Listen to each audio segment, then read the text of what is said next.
Selamat sore kelas B. Sore, Ibu. Ya, hari ini kita kuliah farmasi komunitas yang ke-6 ya, minggu ke-6. Kita belajar mengenai insomnia. Insomnia. Gini ya, insomnia. Resah dan gelisah ke kanan, ke kiri, tidak bisa tidur, tidak bisa istirahat ya kan? Pasti saya yakin beberapa dari Anda mungkin pernah mengalami gangguan pola tidur atau insomnia ini. Tetapi insomnia yang seperti apa yang nantinya bisa diatasi di komunitas? Yang mana di komunitas itu berarti apotekernya ya nanti yang akan menyarankan atau memberikan edukasi obatnya ke pasien. Nanti kita pelajari bersama ya. Ya, ini kemampuan akhir yang diharapkan. Setelah kuliah ini Anda diharapkan bisa menguasai gejala-gejala insomnia itu apa saja secara umum. Tentunya nanti Anda harus bisa mengklasifikasikan karena ada jenis insomnia yang tidak bisa kita sarankan terapi gitu ya.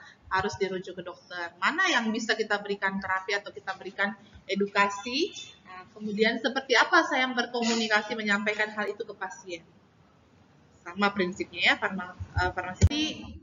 Apa sebenarnya insomnia itu? Seperti apa sih seseorang yang mengalami gangguan pola tidur ya atau insomnia yang kita maksudkan di sini? Jadi gangguan pola tidur itu bisa mencakup beberapa kondisi. Ada empat macam kondisi ya. Yang pertama termasuk di dalamnya adalah sulit memulai tidur. Sudah di tempat tidur, mau tidur balik ke kanan, balik ke kiri, bangun, duduk, tidur lagi. Sulit memulai tidur, itu kondisi pertama ya. Yang kedua, sering terbangun pada malam hari. Ini juga kadang-kadang orang seperti itu. Kalau masih ingat juga kuesioner kesehatan pasien ya, PHQ yang teman-teman yang tim PKM, PSB, KGM itu kan menanyakan kan setiap 2 minggu ke pasien. Bagaimana Bapak, adakah gangguan tidur selama 2 minggu terakhir? Adakah sulit bangun, sering bangun atau sulit untuk memulai tidur? Nah ini kita mau melihat kondisi depresinya ya. Jadi ternyata sering terbangun pada malam hari itu juga termasuk salah satu gangguan pola tidur atau insomnia ya. Setelah 2 tadi bisa juga bangunnya terlalu dini. Tidurnya jam berapa? Tidur jam 11. Bangun, aduh saya bangun jam 3 tidak bisa tidur lagi sampai pagi ya. Jadi setiap hari bangun terlalu dini. Itu yang ketiga. Itu juga bisa disebabkan itu juga bisa dikatakan insomnia. Yang terakhir mengorok. Mengorok ini bisa sebenarnya bukan spesifik karena bisa juga gangguan pernapasan, batuk dan sebagainya. Tetapi dinilai kalau mengorok tuh kualitas tidurnya kurang baik. Jadi masuk dalam gangguan pola tidur juga. Seperti itu. Yang mana hal ini terjadi beberapa hari sampai minggu ya. Di sini dibatasinya 3 minggu. Sebentar saya pakai pointer. Ya. Selama 3 minggu dan setiap minggunya tuh sekitar 3 kali. Jadi dalam 1 minggu saya mengalami hal ini 3 kali paling tidak. Terjadinya berapa lama ya? Sudah sampai 3 minggu ya insomnia. Gitu ya. Sebenarnya bisa juga karena dia ada klasifikasi atau tahapannya, beberapa hari mengalami ini pun sudah bisa disebut insomnia. Tapi insomnia yang jenis mana begitu ya. Bahkan jika kita ada di lingkungan dan waktu yang mendukung pun sebenarnya tetap kesulitan atau mengalami gangguan saat mau tidur. Itu juga disebut insomnia ya. Jadi insomnia ini 4 hal tadi, sulit memulai tidur, sering terbangun pada malam hari, sering terbangun terlalu dini, kemudian mengorok. Dan hal ini bisa terjadi bahkan di saat kita berada di lingkungan yang mendukung sebenarnya untuk tidur ya. Tidak ramai, tidak hiruk pikuk, atau waktunya juga mendukung sebenarnya. Memang waktu tidur, tapi kenapa tidak bisa tidur? Itu terjadi beberapa kali dalam seminggu hingga 3 minggu. Itu insomnia ya.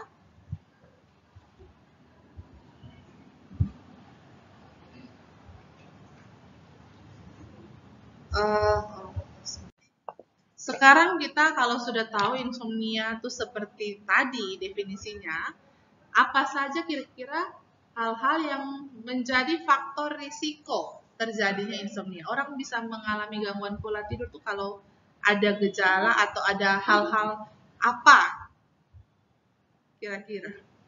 Kelas B. Ya? stres ya, pena dan sebelah kiri teman-temannya menyampaikan stres. Tadi Ebi bilang apa? Oh iya, tidur siangnya terlalu panjang atau terlalu lama, jadi malamnya giliran tidur istirahat malam terganggu. Bisa ya, terima kasih. Ebi, pena dan yang lain. Catherine ada mau? Catherine?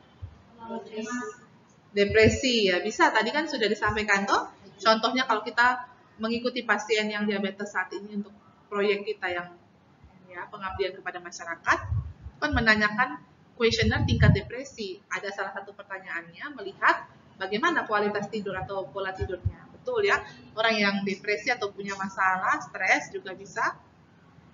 Stres itu lebih dalam lagi dari depresi. Depresi itu lebih dalam lagi dari stres ya. Bisa mengalami kesulitan tidur. Oke, terima kasih. Ada lagi? Ya, sering begadang ini masuk dalam kebiasaannya, kebiasaan atau lifestyle misalnya. Ya, boleh. Tahu dan mau sengaja tidurnya terlambat, tidurnya larut. Jadi dengan tahu dengan maunya tidurnya larut. Bisa juga, terima kasih Feby. Ada lagi? Iya, Desi. Mengkonsumsi kopi atau minuman-minuman yang mengandung kafein ya, teh juga bisa, cola ya dan sebagainya. Iya, Catherine? Pola makan yang buruk, bisa lebih spesifik lagi.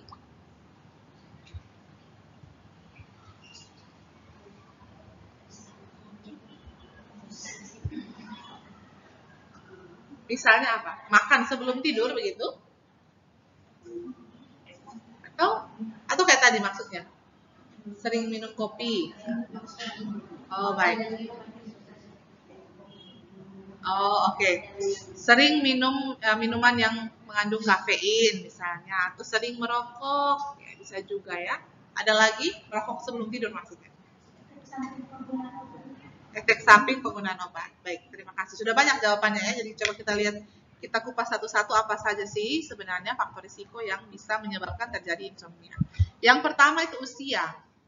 Ya, toh kalau kita punya opa, oma di rumah atau ada orang tua yang mungkin sudah memang usianya lanjut, sudah di atas 60 tahun, orang tua kita sendiri, Anda bisa mengamati lebih sering bangun pada malam hari. Kadang-kadang bangun untuk buang air kecil, setelah itu sulit untuk tidur lagi. Jadi mudah bangun, sulit untuk tidur. Lansia. Mengapa demikian ya? Semakin bertambah usia kok semakin sulit menjaga pola tidurnya.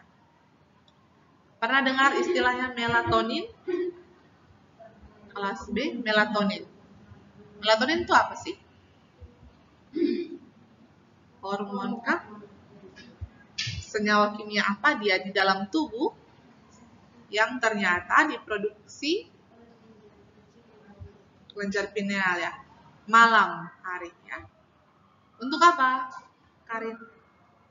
Atau kalau melatoninnya tinggi kita jadinya mengantuk ya. Kalau pada usia lanjut produksi melatonin tadi menurun, berkurang. Sehingga lebih gampang atau lebih mudah mengalami gangguan pola tidur ya kalau usianya semakin di atas atau semakin lanjut. Faktor genetik. Nah, jangan salah, ternyata insomnia ini juga pada beberapa kasus menurun secara genetik maksudnya. Kalau ada opa saya yang memang dari muda opa bilang opa sulit tidur, sering mengalami gangguan tidur. Lalu ternyata tante saya di sana di pulau yang berbeda juga sama. Mama saya juga, oh berarti memang tadi keturunannya lebih mudah terganggu pola tidurnya. Bisa, tapi tidak semua orang yang mengalami gangguan pola tidur itu karena faktor genetik ya, tapi bisa juga faktor genetik pada beberapa ras atau apa. Faktor lingkungan, kalau faktor lingkungan seperti apa? Fisik. Ya, jadi misalnya tinggal di daerah mana ya, pabrik apa begitu ya, yang bising, produksinya mau siang mau malam terganggu terus, atau dekat mana, pasar malam atau dekat keramaian yang tengah kota tapi ada perumahan di situ misalnya ya. Jadi waktunya tidur pun tetap suasananya meskipun malam ramai, ya bisa. Atau pekerjaan. Nah ini tenaga kesehatan, perawat misalnya, tenaga kefarmasian, apoteker juga begitu sih kalau di rumah sakit ya. Kan ada 3 shift, masuknya sore ya pulangnya pagi, masuknya pagi pulangnya siang, masuknya siang pulangnya malam. Jadi karena pekerjaan, waktu istirahatnya itu berubah-ubah. Itu juga bisa memicu gangguan pola tidur atau satpam ya. Satpam kan pada malam hari harus lebih terjaga dong, karena orang kejahatan ataupun hal-hal yang tidak diinginkan tuh lebih mungkin atau sengajanya dilakukan pada malam hari. Jadi dia harus lebih terjaga. Itu juga menyebabkan pekerjaan menjadi salah satu faktor risiko penyebab insomnia. Gaya hidup tadi yang sudah Anda sampaikan beberapa ya.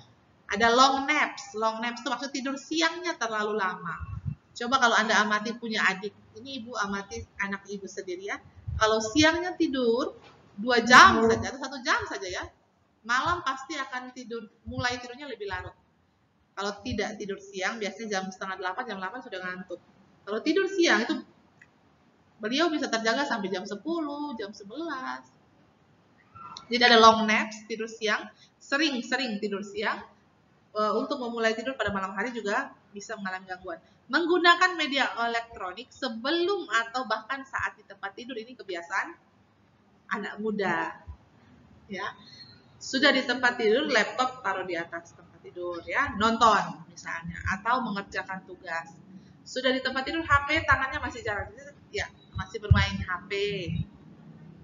Atau sudah waktunya tidur malam, mulai mengantuk tapi memaksakan diri menonton misalnya, atau bermain HP tadi, itu juga bisa. Aktivitas fisik kalau di siang hari kurang, nah ini jangan salah, terlalu banyak duduk, kurang bergerak pada siang hari juga bisa memicu gangguan pola tidur pada malam harinya. Metabolismenya kurang bagus ya, kurang seimbang, jadi waktu malam malah dia tetap terjaga, karena yang siangnya tadi dia kurang aktivitas, kurang bergerak begitu. Dan lain-lain ini misalnya Anda tadi sudah disampaikan pola atau sering mengkonsumsi kafein, makanan atau minuman yang mengandung kafein ya, ada teh, ada kopi, cola, atau merokok sebelum tidur. Maksudnya sudah malam hari merokok, nikotin, nanti baca bagaimana pengaruh nikotin kok. Jadi kita jadinya alert, terjaga ya. Minum alkohol malam hari dan sebagainya.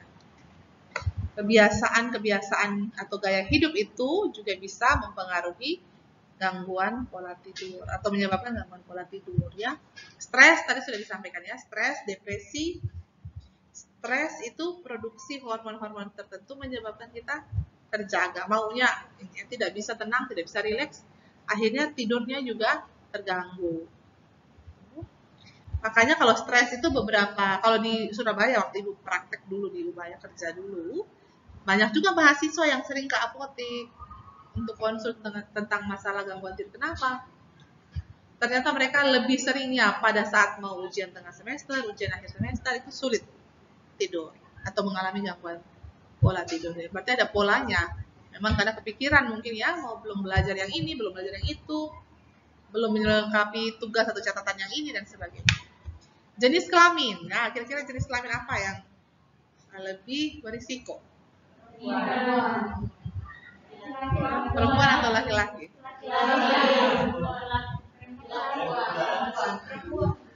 Perempuan. Kalau dari segi hormon, karena pada beberapa periode kehidupan itu produksinya hormonnya berubah ya, labil begitu. Wanita yang lebih rentan atau lebih berisiko mengalami insomnia, terutama pada saat hamil dan menopause. Menopause itu hormon stresnya juga keluar, hormon produksi estrogen menurun, kortisol, beberapa hormon stres meningkat, itu sulit tidur. Begitupun hamil. Ya. Oke, tadi sudah disampaikan oleh Arsi, kalau ibu tidak keliru tadi ya, bilang kalau ibu obat-obatan juga bisa memicu atau mempengaruhi gangguan tidur, menyebabkan gangguan tidur. Iya, betul ya. Kalau ternyata obat-obat atau kondisi sakit tertentu kita alami, itu juga gangguan pola tidur bisa terjadi. Jadi bisakah insomnia terjadi karena obat dan penyakit? Bisa, jawabannya bisa ya. Nanti kita lihat obat apa saja. Nah, ini dekongestan. Dekongestan obat apa? Kelas B. Ya. Hampir kurang sedikit. Pengencer dahak mukolitik. Dekongestan, ada kongesti, dia melonggarkan pernapasan. Iya, untuk hidung tersumbat, obat flu, obat pilek, ya. Dekongestan itu obat pilek. Pseudoephedrine, fenilpropanolamin, ephedrine, nah itu dekongestan. Obat batuk pilek biasanya ada dekongestan. Itu bisa menyebabkan kita jadinya lebih terjaga atau mengalami gangguan pola tidur. Karena apa? Kalau kita minum itu kadang-kadang kita mengantuk, siang misalnya ya, tidur kan, lalu nanti malamnya terjaga dan sebagainya. Nanti coba dilihat. Fluoxetine obat apa? Antidepresan ya. Fluoxetine itu jenis antidepresan, mengatasi depresi. Itu juga bisa memicu atau menyebabkan kita mengalami gangguan pola tidur. Mengapa demikian? Pelajari nanti ya. Golongan inhibitor monoamin oksidase. Obat-obat antidepresan sama ya. Itu juga bisa memicu gangguan pola tidur. Kortikosteroid. Ada tambahan produksi atau obat steroid dari luar. Itu juga prinsipnya hampir sama dengan kita sedang stres kan. Hormon steroidnya sedang meningkat, kortisolnya meningkat. Tetap terjaga, sulit untuk tidur. Obat-obat yang menekan nafsu makan atau appetite suppressants. Itu yang menekan nafsu makan, itu juga bisa mengganggu atau menyebabkan insomnia, mengganggu pola tidur ya. Phenytoin, obat ya, epilepsi atau kejang ya. Ya.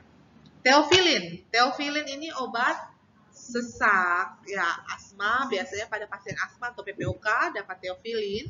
Itu juga bisa menyebabkan gangguan pola tidur. Prinsipnya kan mirip dengan theobromine, kafein ya. Membuat pasien atau orang lebih terjaga kalau minum theophylline. Tadi obat, sekarang kondisi. Ternyata orang yang mengalami atau sedang sakit kanker, jantung, artritis dan GERD itu juga cenderung mengalami gangguan pola tidur karena nyeri. Kanker ini kan tidak peduli kapan muncul nyerinya. Suka-suka dia, mau malam, mau pagi. Pas kambuhnya malam, nyeri, wah tidak bisa tidur, tidak bisa tenang, kesakitan, terjaga terus ya. Atau jantung, lalu muncul nyeri angina, tidak bisa tidur, istirahat. Artritis ini gangguan persendian ya, radang persendian. Itu juga kalau muncul, sang ibu pernah menyaksikan sendiri orang tua itu ya, ayahnya, opa itu umurnya kan mau 72 ini ya. Beliau pernah artritis, saya pikir itu gout ya, karena hanya salah satu sisi juga.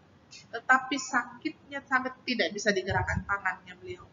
Itu terjadi malam-malam hampir jam 12, jadi kami ke rumah sakit tengah-tengah malam itu. Jadi ibu bilang mungkin karena ada kondisi dulu waktu opa muda di seminari kan aktif olahraga, mungkin pernah keseleo atau apa ya, sendinya, katanya bukan. Waktu itu pernah mengalami betul, tapi yang sakit sangat jauh lebih sakit daripada itu katanya. Wah, saya tidak bisa bayangkan. Tidak bisa istirahat sampai jam tengah malam tadi ya. Jadi artritis kalau muncul nyerinya juga bisa mengganggu pola tidur. GERD ini yang biasanya mahasiswa ya. Gastroesophageal reflux disease. Kalau terlalu sering gastritis untuk waktu yang panjang, reflux terjadi. Asam lambung yang harusnya ada di lambung terdorong ke atas karena katup antara esofagus dan lambungnya tidak bagus, tidak tertutup dengan rapat ya, dol dalam tanda kutip. Jadi reflux ke atas. Rasanya perih dan nyeri seperti terbakar. Esofagus itu seperti, coba bayangkan luka terbuka yang kena asam, perih gitu ya. Tidak bisa tidur. Sulit bernafas pada pasien asma, PPOK atau COPD dan gagal jantung juga bisa mengganggu pola tidur ya. Hipertiroid itu kan produksi beberapa hormon berlebih ya. Dia juga stay alert-nya dia lebih sering terjaga. Pasiennya stay alert terus, sulit untuk tidur. Biasanya begadang, tidurnya pasti di atas jam 12, jam 11 di atasnya ya. Parkinson ini kan Anda sudah belajar waktu semester 3. Masalah gangguan pada sistem saraf pusat itu ada yang di bawah atau eksitasi elektronnya itu rendah. Ini yang lebih. Parkinson ini masuk yang lebih ya. Jadi pesan neurotransmitter satu dengan yang lain itu saling ribut tidak teratur, berlebihan. Sehingga pasiennya manifestasinya kan biasanya tremor kan, itu juga memicu pasien sulit untuk tidur dengan tenang, suka mengalami gangguan pola tidur ya. Nah, tadi Ibu sudah bilang bahwa ada beberapa insomnia yang bisa kita atasi, maksudnya kita bisa sarankan terapinya pada pasien. Tentunya ada klasifikasi yang mana yang ringan itulah yang kita bisa berikan terapi, kita bisa edukasi ke pasiennya. Yang pertama klasifikasi itu ada insomnia transient. Insomnia transient itu maksudnya sementara. Misalnya, saya ada pasien 3 tahun di Amerika karena kuliah S3, beliau baru kembali ke Indonesia, sudah 2 hari sulit tidur misalnya. Kembalinya hari Selasa, sekarang Kamis ke apotik karena sulit tidur, mengalami gangguan pola tidur. Bisa sementara itu ya, karena jet lag mungkinnya perubahan waktu antara kota sebelumnya dan sekarang terlalu jauh. Kebiasaan pola tidur sudah pola tubuhnya sudah ikut yang 3 tahun ini terakhir. Sementara atau transient itu bisa. Yang short term, kalau insomnia yang short term, jangkanya pendek, itu biasanya beberapa hari hingga 3 minggu. Hingga 3 minggu ya. Kalau ini juga meskipun kelihatannya ringan, karena kurang dari 3 minggu, tapi kita tidak bisa menyarankan terapi. Nanti kita yang hanya ini, yang paling ringan ini. Namanya farmasi komunitas untuk saran yang Anda berikan di apotik atau komunitas tanpa pasien harus ke dokter ya. Itu kan tentunya kita hanya bisa berikan obat bebas terbatas, atau beberapa obat OWA, obat wajib apotik. Tapi kan OWA ini kan mayoritasnya sediaannya topikal kan, yang peroralnya sedikit dan ada ketentuan tertentu. Jadi yang short term meskipun belum parah atau belum terlalu mengganggu, kita tidak bisa memberikan terapi atau tetap kita rujuk ke dokter nanti. Yang terakhir tuh insomnia yang kronis. Nah, ini bisa coba diagnosis diferensial. Masing-masing mulai mengidentifikasi dirinya sendiri. Saya kalau susah atau sulit mengalami tidur yang enak, nyaman, lebih dari 3 minggu itu terjadi, setiap minggunya ada waktu tertentu, ya mungkin saya sudah masuk insomnia kronis. Harus ke dokter. Ya, harus ke dokter. Kenapa? Karena kalau kronis itu sudah butuh yang obat-obat psikotropika. Peresepannya harus dengan penggunaannya harus dengan resep dokter. Nah, insomnia yang sementara atau transient ini sering terjadi dan dapat diatasi oleh farmasis atau apoteker. Kita juga bisa menyarankan dimulai dengan sleep hygiene. Nanti Ibu jelaskan di belakang apa sih itu sleep hygiene ya. Sampai di sini ada pertanyaan kelas B? Belum? Baik. Sekarang kalau Anda sudah ketemu atau ada pasien yang datang ke apotik dan kita identifikasi setelah menggali pasiennya insomnia yang sementara transient. Bagaimana saran terapi dari apoteker? Apa yang Anda sarankan?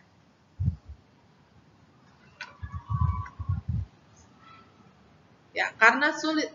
Biasanya kalau untuk mencegah terjadinya insomnia itu sulit, tidak bisa dikontrol ya, maka kita bisa mulai dengan sleep hygiene dan kalau tidak teratasi atau jika diperlukan berikan antihistamin untuk jangka pendek.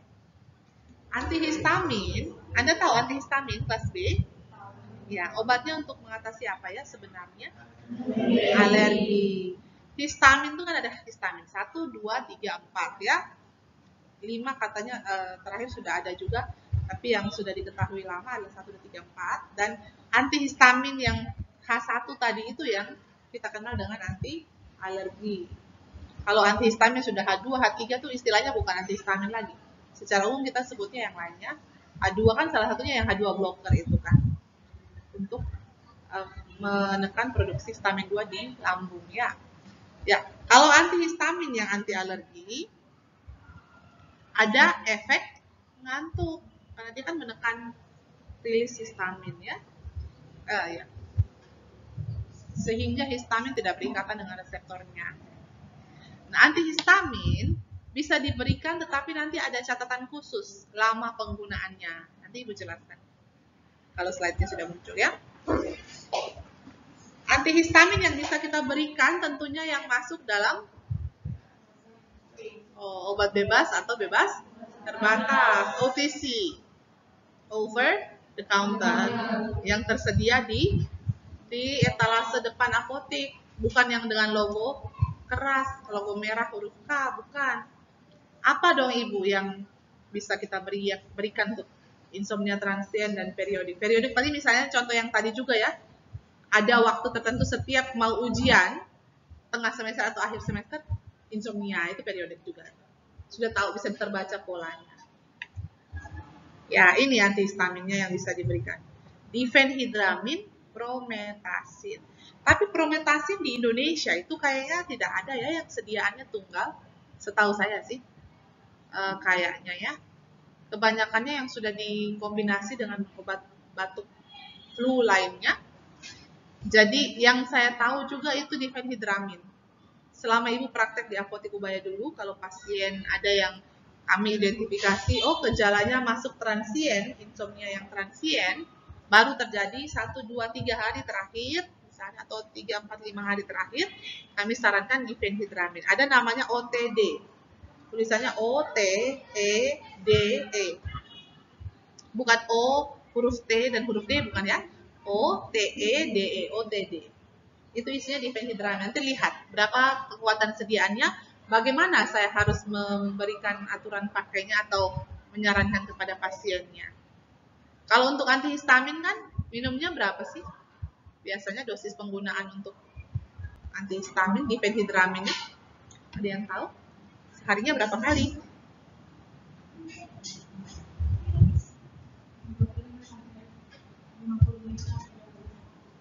Ya, 1 sampai 2 kali sehari. Kadang-kadang kalau alerginya mengganggu 3 kali sehari, ada beberapa resep dokter seperti itu ya.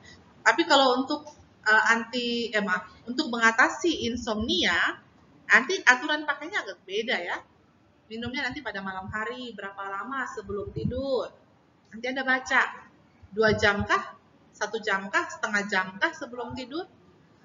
Supaya efek mengantuknya tadi pas dapat, Anda bisa lelap tidurnya. Ngomong-ngomong ada juga yang lelap ya. Yang yang herbal. Lelap itu masuk apa? OHT atau jamu? Nanti Anda lihat isinya kandungannya apa ya. Harus tahu. Kan itu bisa diberikan kepada pasien tanpa resep dokter. Selain OTD, Anda juga bisa berikan yang tadi lelap. Tapi nanti itu masuk ke slide yang berikutnya. Lama pengobatan, tadi kan saya bilang ya, kalau untuk antihistamin tidak bisa kita berikan untuk jangka waktu yang panjang. Maksimal 7 hari. Ini dapat hingga 14 hari, ini tergantung kasusnya dan biasanya itu sudah komunikasi antara kita dengan dokter. Jadi pasiennya sudah kita sarankan ke dokter, setelah berapa lama penggunaan, kita tambah lagi. Jadi 14 hari misalnya ya. Tapi dia tidak boleh di atas 7 hari. Tidak boleh di atas 14 hari. Tidak boleh sama sekali di atas 14 hari ya penggunaan antihistamin. Kalau 7 hari ya masih kasus-kasus tadi kita bisa teruskan lagi. Sehingga kalau umum, kalau Anda berikan tanpa resep dokter ya stop di 7 hari. Kalau 7 hari belum ada perubahan, jangan dipaksa ya. Ibu sabar, saya tambah 7 hari lagi, kita pantau. Tidak bisa. Langsung saja rujuk ke dokter ya. Mungkin dia butuh obat lain. Nanti Anda cari alasannya mengapa antihistamin tidak bisa diresepkan untuk mengatasi insomnia selama lebih dari 7 hari. Ada apa? Terkait dengan apa ya? Efek sampingnya kah? Atau efek toksiknya kah? Atau apa ya? Kemudian bisa juga dengan terapi non-farmakologi. Ini bisa dengan aromaterapi dan sleep diary. Sebentar, ini sleep diary-nya kita buka supaya Anda bisa ada gambaran ya. Ya, ini sleep diary-nya kelas B. Sleep diary itu kayak dia catatan hariannya, diary, sama seperti hampir mirip seperti buku syukur beta. Tapi buku syukur beta kan ditulisnya satu hari hanya satu kali. Kalau sleep diary, karena untuk lihat pola tidur ditulisnya 2 kali, di pagi dan malam. Tulisnya sleep diary itu pagi dan malam. Yang warna merah, kirinya warna merah, ini untuk malam hari ditulisnya. Nanti ada berikutnya di slide berikutnya itu yang pagi hari, warna biru ya. Kita lihat nih di sini. Pertanyaan pertama. Oh ya, tulis dulu tanggalnya. Contoh ini ya, 13 Juni. Kolom pertama, berapa banyak atau berapa jumlah minuman berkafein yang saya minum? Misalnya kopi, teh, cola gitu ya. Dan kapan saya minum minuman tersebut, ya minuman berkafein tersebut. Misalnya dia minum, berapa banyak? Satu minuman, one drink. Kapan? 8 p.m. Karena ini jurnalnya, diarinya diisi malam yang warna merah, berarti Anda isi waktu minumnya tuh kalau waktu malam ya. Kalau siang nanti isi di bagian yang siang. Jadi pada malam hari jam 8 malam. Lalu berapa banyak jumlah atau berapa banyak ya, silakan, minuman alkohol yang Anda minum dan jam berapa minumnya? Ternyata dia ini minum 2 drinks, dua jumlahnya ya. Entah itu 2 jenisnya atau 2 gelas dari satu yang sama, birnya 2 gelas, wine-nya 2 gelas ya, atau bagaimana. Jamnya berapa? 9 p.m., 9 malam. Ada pertanyaan lagi, nap times and length today. Jadi nap times-nya tuh kapan? Waktu tidur siang tuh jam berapa? Dan berapa lama Anda tidur siang? Kalau tidak tidur siang ya ditulis di sini strip ya, tidak tidur siang. Tapi kalau tidur siang ternyata jam 2:30. Tulis, ini dia 3:30 ya. 3:30 p.m. Jadi 3:30. Berapa lama? 45 menit. Kemudian ini, exercise times and length today. Jam berapa waktu Anda melakukan exercise, aktivitas fisik, dan berapa lama? Nah, dia tidak melakukan. Padahal tadi kita sudah tahu salah satu faktor risiko gaya hidup, kalau aktivitas fisiknya kurang, maka gangguan pola tidur bisa berisiko munculnya terjadi. Ini yang terakhir untuk yang malam. How sleepy did I feel during the day today? Jadi sepanjang hari ini, sepanjang siang saya tadi, ini kan isinya malam. Sepanjang tadi siang itu, seberapa mengantukkah saya? Kalau yang one ini so sleepy that I had to struggle to stay awake. Sangat mengantuk, jadi saya harus betul-betul berjuang supaya saya terjaga. Jadi saya buka mata atau saya cari kopi karena saking mengantuknya, atau saya pencet-pencet tangan saya, jari saya supaya saya jangan ngantuk misalnya ya, jadi saking ngantuknya. Tulis nomor 1 kalau gitu. Kalau somewhat tired ya tidak terlalu ngantuk tapi saya lelah misalnya ya, itu berarti nomor 2. Nomor 3 tuh fairly alert. Fairly alert itu ya saya terjaga ya, tapi begitulah, tidak terlalu ngantuk, tidak juga yang staminanya bagus sekali. Nomor 4 kalau ada alert ya, betul-betul terjaga, bagus begitu ya, tidak mengantuk. Seperti itu. Nah ini kalau diary atau jurnalnya tadi Anda isi pada pagi hari. Dia kan 2 kali isi ya, malam dan pagi. Yang malam itu bagian kirinya warnanya merah supaya Anda lebih notice, oh malam merah, pagi biru. Ya, pagi biru. Ini dikeluarkan dari National Institute of Health kalau tidak salah ya, dari Amerika, US ya. Pagi juga sama ditulis tanggalnya. Tanggal berapa? Oh, tadi malam tanggal 13, berarti pagi ini tanggal 14. Contoh ya. Nih, pertamanya, time I went to bed last night. Jam berapa saya pergi tidur? Saya tidur tadi malam. Dia 11 p.m. ya, jam 11. Tulis ya. Time I got out of bed this morning. Waktu di mana saya pagi ini bangun tidur. Jam berapa? Jam 7 dia tulisnya ya. Tulis 7 a.m. Ini hours spent in bed last night. Berapa lama saya tidur? Saya menghabiskan waktu di tempat tidur tadi malam. Dia tulis di sini 8 jam ya. Karena dari jam 11 malam sampai jam 7 pagi, ya. Lalu berikutnya, number of awakenings and total time awake last night. Jadi number of awakenings itu dihitung. Sepanjang malam tidur saya 8 jam itu, berapa kali saya terbangun? Ternyata dia banyak. 5 times, 5 kali bangun. Dari jam 11 sampai jam 7 itu 5 kali bangun ya. Kemudian bukan hanya 5 kali bangun, total dia bangun itu adalah 2 jam. Bayangkan, berarti ada yang mungkin dia terjaga sampai setengah jam lalu bisa tidur lagi. Ada yang dia terjaga mungkin 15 menit lalu dia bisa tidur lagi. Jadi kualitas tidurnya tidak bagus ya. Kelihatannya 8 jam, tapi terpotong waktu bangun dan totalnya ya sekitar 6 jam. Tapi 6 jam itu tidak full 6 jam begitu ya. 1,5 jam terpotong. Anda bisa bayangkan, tidak bagus kualitas tidurnya ya. How long I took to fall asleep last night? Berapa lama waktu yang saya butuhkan sampai saya tertidur tadi malam? Dia hitung-hitung 30 menit. Berarti jamnya itu memang harus ada di samping. Anda bisa wakernya taruh di dekat tempat tidur. Atau jam tangannya. Jangan HP lah, karena HP itu memicu kita akan buka dan baca. Belum lagi cahayanya, kalau Anda tidak pakai blue light filter ya. Belum lagi acaranya mungkin tergoda. Jadi setelah buka kepengen buka lagi, lebih lagi, lanjut lagi terus. Jadi gunakan jam kalau mau membantu pasiennya mengisi sleep diary dan minum obat yang sleep hygiene tadi, diphenhydramine tadi ya, obat bebas terbatas, dia kan logonya warna biru. Atau Anda bilang, ya pasien, ya, Bapak, Ibu, atau Kakak, jangan dulu minum obat. Kita lakukan sleep hygiene dengan salah satu dari sleep hygiene mengisi sleep diary ini. Jadi Anda sarankan supaya orangnya selalu ada jam waker atau jam tangan di dekat tempat tidur supaya bisa kira-kira. Nanti waktu Anda bilang ini sebelum dia tidur, atau jam dindingnya itu pasangnya pas di depan. Jadi waktu dia sudah sangat mengantuk masih sempat lihat, oh jam sekian. Misalnya, atau jam wakernya di sebelah tempat tidur ya. Medicines taken last night.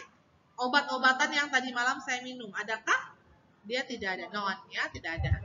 Yang terakhir, how alert did I feel when I got out this morning? When I get up this morning. Seberapa terjaga saya bangun pagi hari ini? Kalau dia terjaga, nomor 1 tulis 1.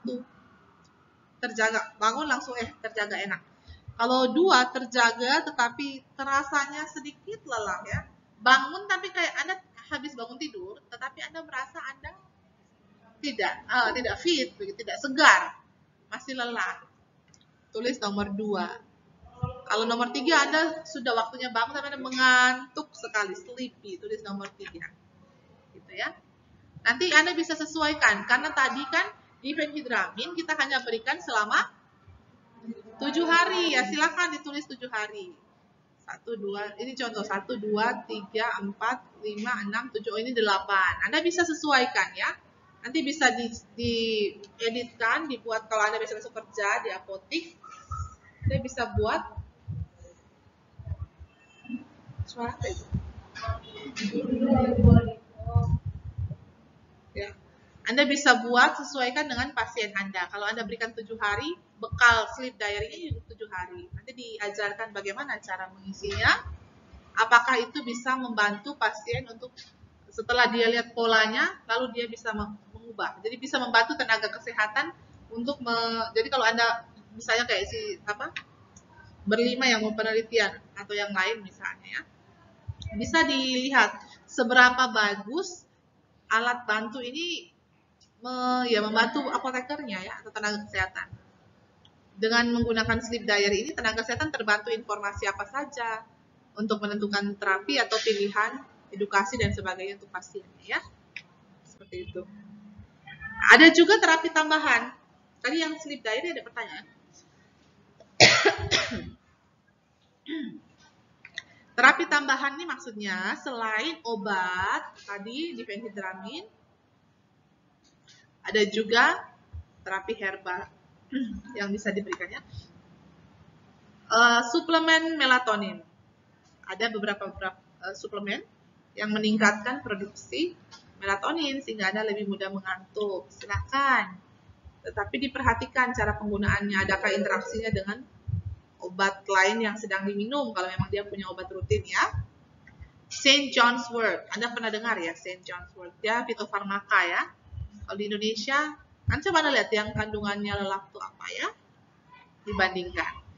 Ya, kalau memang sudah diuji dengan placebo, dia lebih mempunyai efek untuk insomnia ringan sampai sedang. Jadi kalau yang tadi kronis ya bukan bagiannya kita. Atau yang short term tadi kan diterapi oleh dokter. Ya dokter bisa memilih, salah satunya ada St. John's Wort misalnya ya terapinya.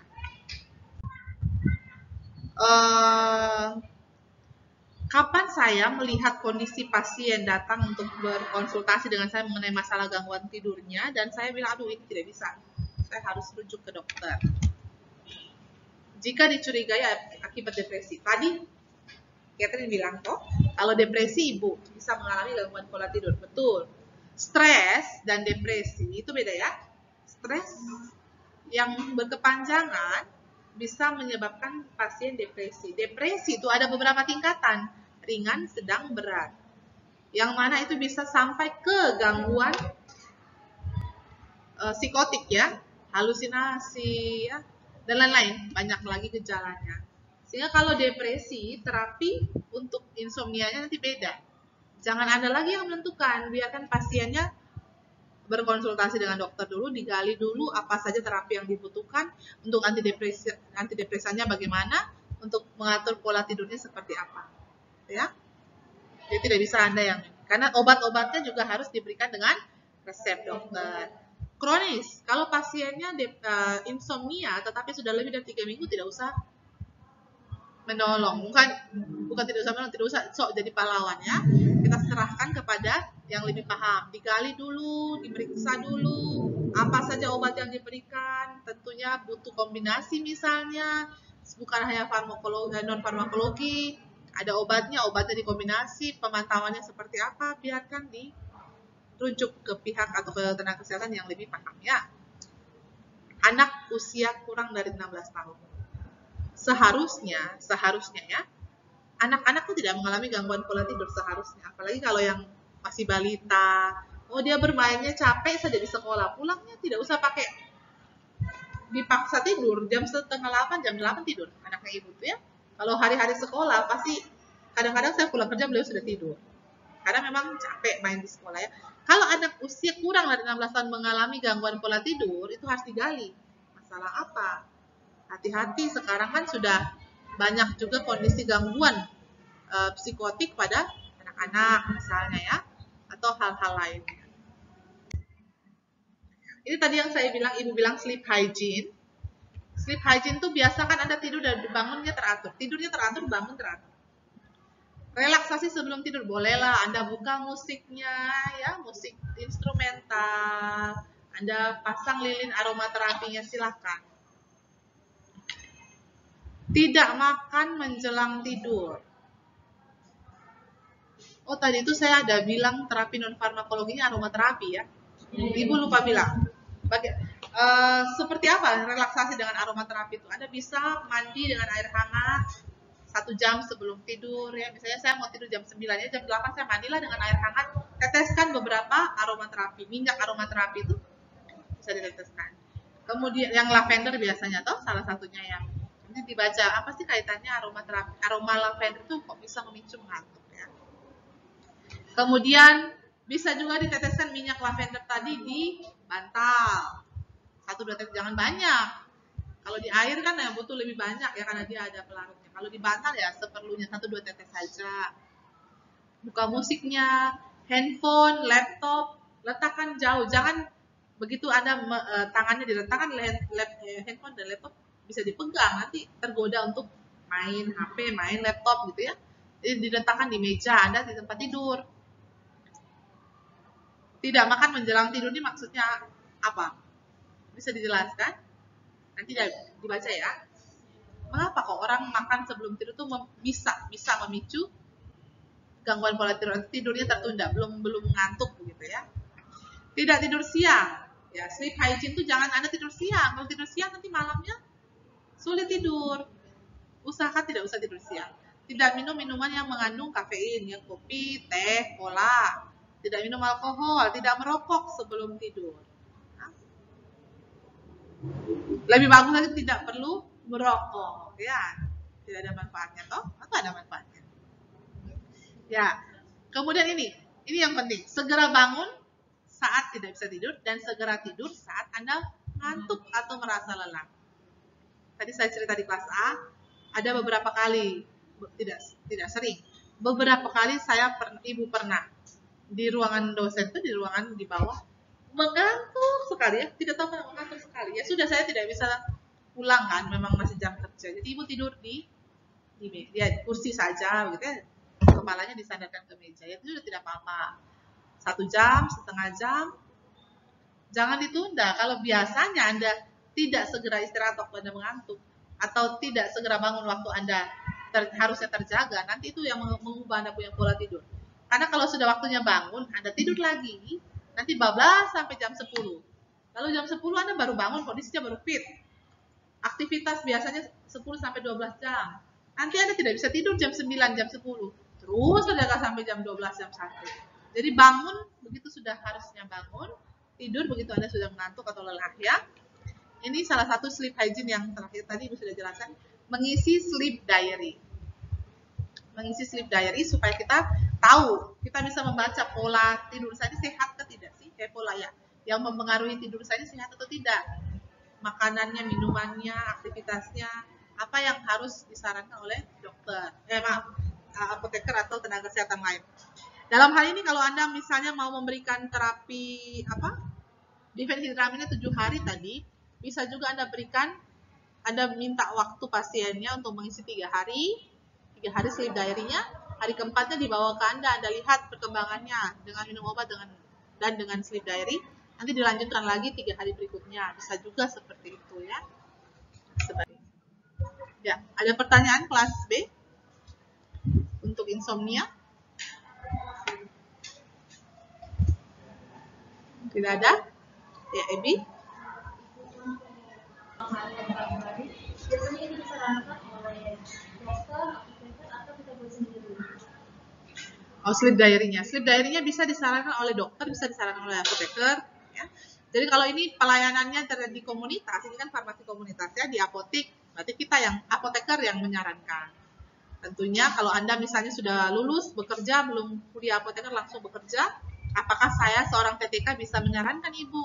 Ya, kalau Anda sudah berkonsultasi, meminta saran atau minta pendapat, anjuran dari apoteker seperti apa, disertai dengan sleep diary boleh. Atau malah di tempat Anda bekerja, apotekernya mungkin belum tahu tentang sleep diary.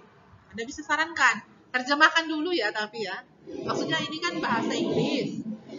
Nanti pasiennya lihat ini apa nih, sudah harus diisi, isinya pakai bahasa Inggris, saya tidak paham. Boleh Anda terjemahkan ya.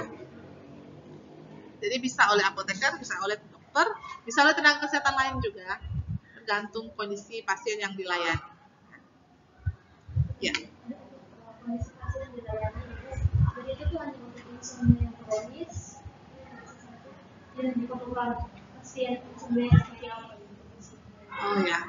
Kalau pasien yang transien, yang sementara, itu kan memang dia tidak lama ya. Jadi kalau mengisi sleep diary, waktu yang panjang ya tidak juga. Tetapi bukan berarti tidak boleh atau tidak bisa diberikan pada pasien insomnia yang transien.